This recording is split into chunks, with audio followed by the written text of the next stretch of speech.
Dans une période sombre de l'histoire d'Israël, les Madianites opprimaient le peuple de Dieu. Pendant 7 ans, ces envahisseurs détruisaient les récoltes et privaient Israël de nourriture.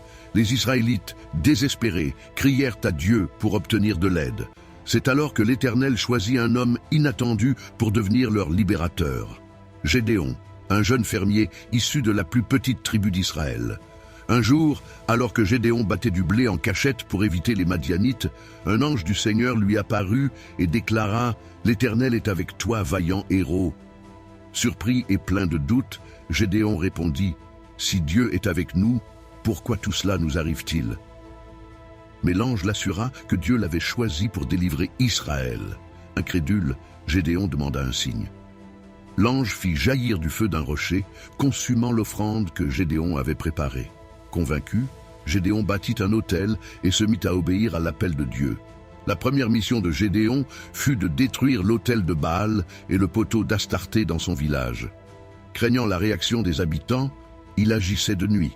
Quand les villageois découvrirent ce qu'il avait fait, ils voulurent le tuer, mais son père, Joas, défendit son acte en déclarant « Si Baal est un dieu, qu'il se défende lui-même ».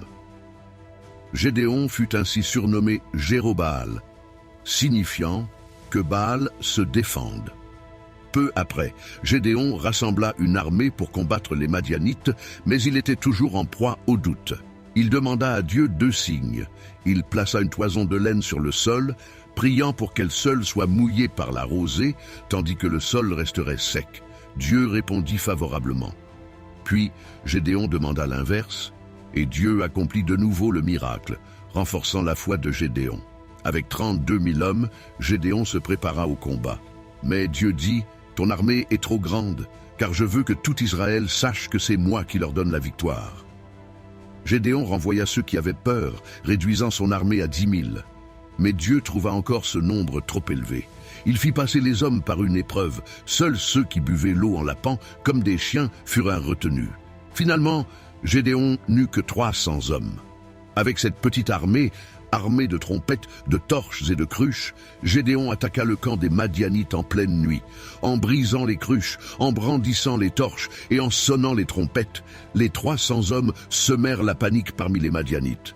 Pensant qu'une immense armée les attaquait, les ennemis s'entretuèrent et s'enfuirent. Israël fut délivré.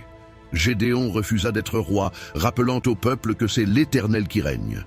Sa victoire montra que Dieu peut utiliser les plus faibles pour accomplir de grandes choses et que la foi, même vacillante, peut devenir un puissant instrument entre ses mains.